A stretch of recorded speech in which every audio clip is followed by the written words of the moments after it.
Hello learners, welcomes you all on our YouTube channel. Super sure short question की जो series हमने start कर रखी है, जिसमें perfect competition and monopoly monopolistic competition, इनके शॉर्ट क्वेश्चन आज हम डिस्कस करेंगे। इससे पहले हमने कॉस्ट, रिवेन्यू, डिमांड, प्रोडक्शन और elasticity of demand, theory of demand and consumer behaviour theory, micro and micro economics के बारे में, सेंट्रल प्रॉब्लम, मतलब बहुत सारे हमने इसके पार्ट कर लिए हैं। आई होप आपने वो सारी वीडियो देख ली हैं। तो आज हम मार्केट वाला जो पार्ट है हमारा, उसके शॉर्ट क्वेश्चन हम यहाँ पर डिस्कस करने वाले हैं। So let's start. First question है, पूर्ण प्रतियोगिता के अंतर्गत जो फर्म होती है, परफेक्ट कंपटीशन के अंडर जो फर्म होती है, उसमें कीमत स्वीकारक होती है, वो कीमत निर्धारक होती है या फिर दोनों ही होती है। तो परफेक्ट कंपटीशन में कीमत स्वीकारक होती है, प्राइस टेकर होती है, प्राइस मेकर नहीं होती। तो फर्स्ट इसका आंसर आएगा ए। फर्स्ट का ए आंसर होगा, ठीक। उसके बाद है क्वेश्चन नंबर सेकंड कि संतुलन बिंदु कहाँ पर होता है, इक्विलिब्रियम कहाँ पर होता है। जहाँ पर डिमांड और सप्लाई दोनों बराबर होती है वहाँ पर इक्विलिब्रियम होता है। तो दूसरे का बी ठीक आंसर है। उसके बाद है, जब टोटल रिवेन्यू टोटल कॉस्ट से ज़्यादा हो जाती है तो इसको हम क्या बोलेंगे, सी विल बी राइट आंसर। इसको हम असामान्य लाभ की स्थिति कहेंगे। उसके बाद है, पूर्ण प्रतियोगिता में फर्म के संतुलन की जो शर्त है वो हमने बतानी है। पूर्ण प्रतियोगिता में, तो पूर्ण प्रतियोगिता में परफेक्ट कंपटीशन में हमने दो फर्स्ट ऑर्डर कंडीशन करी थी, जिसमें मार्जिनल कॉस्ट और मार्जिनल रेवेन्यू दोनों बराबर होते हैं, और मार्जिनल कॉस्ट कर्व एमआर को, मार्जिनल रेवेन्यू कर्व को नीचे से कट करके जाता है। अब यहाँ पर इन्होंने एक ही कंडीशन दे रखी है, that will be M C is equal to M R. तो B will be right answer. उसके बाद है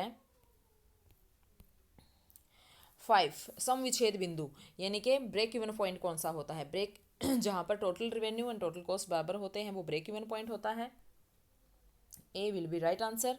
उसके बाद है, उत्पादन बंद करने का बिंदु कौन सा होता है। उत्पादन बंद करने का बिंदु जहाँ पर total revenue total variable cost के इक्वल होती है, इनके B will be right answer. उसके बाद है, परफेक्ट कंपटीशन में दीर्घकाल की अवस्था में कौन सी जो शर्त है वो ठीक है। एक तो टोटल रेवेन्यू टोटल कॉस्ट दोनों बराबर होंगे, फिर जो फर्म है वो अपने न्यूनतम औसत लागत पर, यानी कि बिल्कुल मिनिमम कॉस्ट पर वो अपना प्रोडक्शन कर रही होगी, और फर्मों की उद्योग में प्रवेश या उद्योग के छोड़ने की प्रवृत्ति नहीं होती। इन्होंने पूछा कौन सी शर्त सही है, तो बी यहाँ पर रहेगा हमारा, फर्म न्यूनतम औसत लागत पर उत्पादन करती है। आपकी बुक में डी दे रखा है, डी नहीं है, बी है इसका आंसर। उसके बाद है, सामान्य लाभ उत्पन्न कब होते हैं। सामान्य लाभ जब ए आर और ए सी इक्वल होते हैं। मैं आपको बता देती हूँ कि ए आर जब ज़्यादा होता है ए सी से तो एबनॉर्मल प्रॉफिट असामान्य लाभ होंगे, ए आर जब बराबर है ए सी के तो नॉर्मल प्रॉफिट होंगे, और ए आर एवरेज रेवेन्यू जब कम है एवरेज कॉस्ट से तो लॉस होगा। ठीक है। उसके बाद है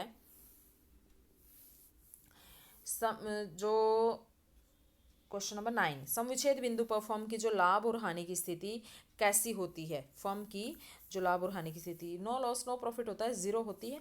ठीक है। उसके बाद है, यानी कि 9 का ए आंसर।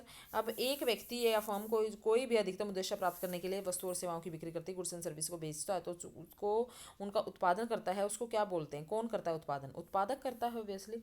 तो B will be right answer. अब मल्टीपल चॉइस में लास्ट है कि उत्पादक जो संतुलन के संदर्भ में कौन सा ठीक है, यानी कि एक प्रोड्यूसर इक्विलिब्रियम में कब होता है, जब टोटल रेवेन्यू और टोटल कॉस्ट का जो डिफरेंस है वो कम होता है, तभी वो कंडीशन में होता है। तो 11वें का ए आंसर। ठीक है। उसके बाद है, अब ये ट्रू फॉल्स यहाँ दे रखे हैं कि पूर्ण प्रतियोगी बाजार में वस्तुएं समरूप होती हैं, बिल्कुल ठीक है। निवल लाभ, यानी कि जो हमारा प्रॉफिट है, अगर हम निकालेंगे टोटल इनकम में से, टोटल इनकम में से, टोटल रेवेन्यू में से टोटल कॉस्ट को माइनस कर देंगे, ठीक है। ये भी फर्म कब संतुलन में होती है, जब उसको अधिकतम हानि नहीं, कोई भी फर्म यानी कि कह रहे हैं कि उसे अधिकतम हानि सहन करनी पड़ती है, उस समय वो संतुलन में होती है, नहीं, ये गलत है। आपकी बुक में हालांकि इसको सत्य दे रखा, बट ये गलत है। उसके बाद है क्वेश्चन नंबर 4, समस्तर बिंदु अधिकतम लाभ को दिखाता है, ये गलत है क्योंकि ये तो नॉर्मल प्रॉफिट को दिखाएगा। उसके बाद है, समस्तर बिंदु यानी कि जो समिच्छेद बिंदु है, no loss no profit, simple बात को दिखाता है। उसके बाद उत्पादक संतुलन की शर्त क्या होगी कि एम सी एम आर बराबर होंगे, और एम सी वक्र ऊपर की ओर बढ़ता हुआ होना चाहिए, ये ठीक है। ऊपर की ओर बढ़ता हुआ का मतलब क्या है कि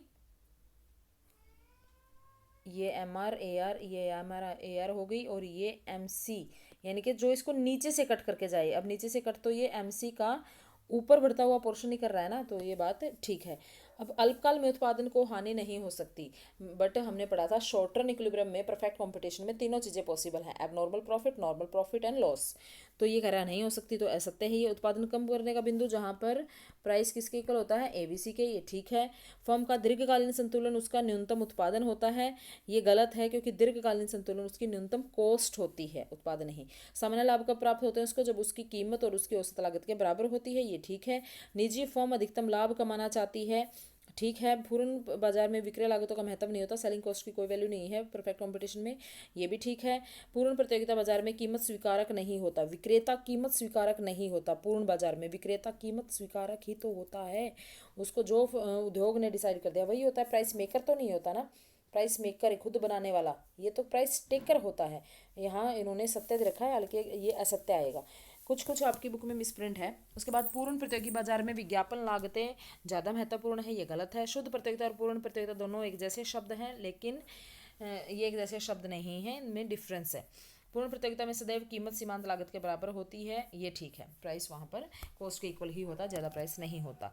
उसके बाद है नेक्स्ट कि कौन सा कथन सही है, ये पूछ रहे हैं कि पूर्ति और स्टॉक में अंतर हो सकता है या पूर्ति और स्टॉक दोनों ही बराबर हो सकते हैं।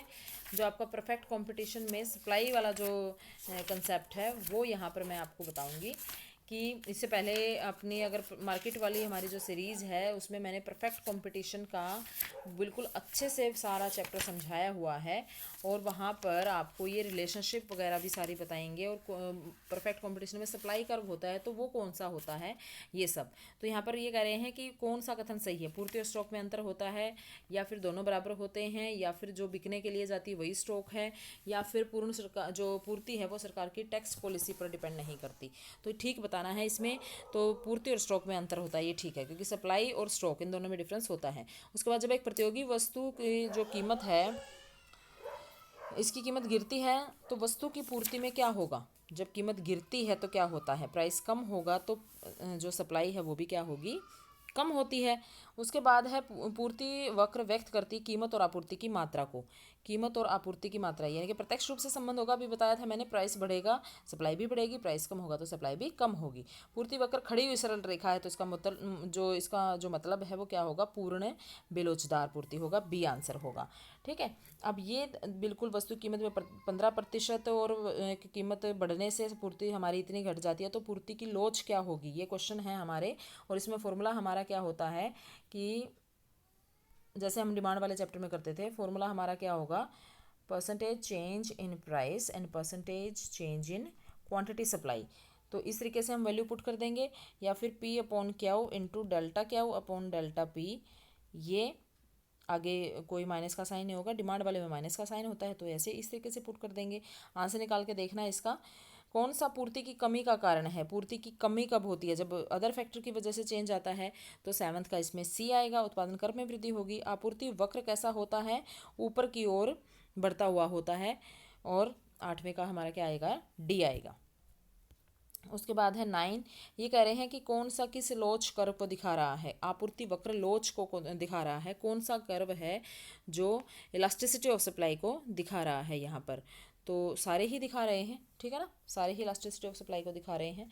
उसके बाद कि पूर्ति की जो ये वाला अब देखना, इसमें इलास्टिसिटी ऑफ सप्लाई दे रखा है, और वस्तु की कीमत बढ़ने से 10% बढ़ने से प्राइस में भी चेंज दे रखा है, ये वाली वैल्यू हमारे पास नहीं है, तो हम क्या करेंगे, यहाँ ES1 is equal to x 10% ये दे रखा है, हम इनको क्रॉस मल्टीप्लाई करके आंसर निकाल लेंगे।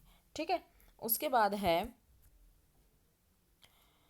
ये ट्रू फॉल्स हैं, ये आप करके देखना, सारे इन्हीं में से क्वेश्चन हैं आपके, कोई आपको समझ ना आए तो मुझे कमेंट बॉक्स में बेशक पूछ लेना। उसके बाद संतुलन बिंदु वह बिंदु जिस पर मांग और पूर्ति की शक्तियाँ एक दूसरे के बराबर होती हैं, ठीक है। और पूर्ण प्रतियोगिता में वस्तु की कीमत का निर्धारण वस्तु की मांग और पूर्ति के द्वारा होगा, या फिर अकेली वस्तु की मांग ही करेगी या सरकार करेगी, इस तरीके से हमने ये बताना है। बट क्वेश्चन यहाँ पर आएगा वस्तु की मांग और पूर्ति दोनों के द्वारा, तो 2 का सी आंसर आएगा। पूर्ति का बिल्कुल परफेक्टली इनएलास्टिक है, तो वहाँ पर मांग में वृद्धि या कमी से कीमत और संतुलन पे क्या इफेक्ट होता है। तीसरे का हमारा आएगा सी, कि कीमत में वृद्धि और कमी होती है और संतुलन मात्रा पर वैसे कोई प्रभाव नहीं पड़ता, क्योंकि बेलोचदार है, इनएलास्टिक है। अब है आपूर्ति में वृद्धि कब मात्रा को अपरिवर्तित छोड़कर कीमत में कमी कर देगी। आपूर्ति में वृद्धि कब मांग की मात्रा को अपरिवर्तित छोड़कर इसमें वृद्धि कर, जब वस्तु की मांग पूर्णतः बेलोचदार है, यानी कि परफेक्टली इनएलास्टिक है, तो अपरिवर्तित ही रहेगा, उसमें कोई चेंज नहीं होगा। मांग में बिना परिवर्तन किए यदि पूर्ति घटा दी जाए, मांग में कोई चेंज नहीं आया है, सप्लाई घटा दी, तो संतुलन कीमत पे क्या होगा। सप्लाई कम डिमांड वही है, सप्लाई कम हो गई डिमांड वही है, तो प्राइसेस ज़्यादा होंगे, तो पाँचवें का सी आएगा। ठीक है, तो संतुलन कीमत ज्ञात करने के लिए जो हम डिमांड कर रहे हैं वो कैसा होना चाहिए। छठे का आएगा बी, विक्रय, जो भी डिमांड है हमारी वो किसके इक्वल होना चाहिए।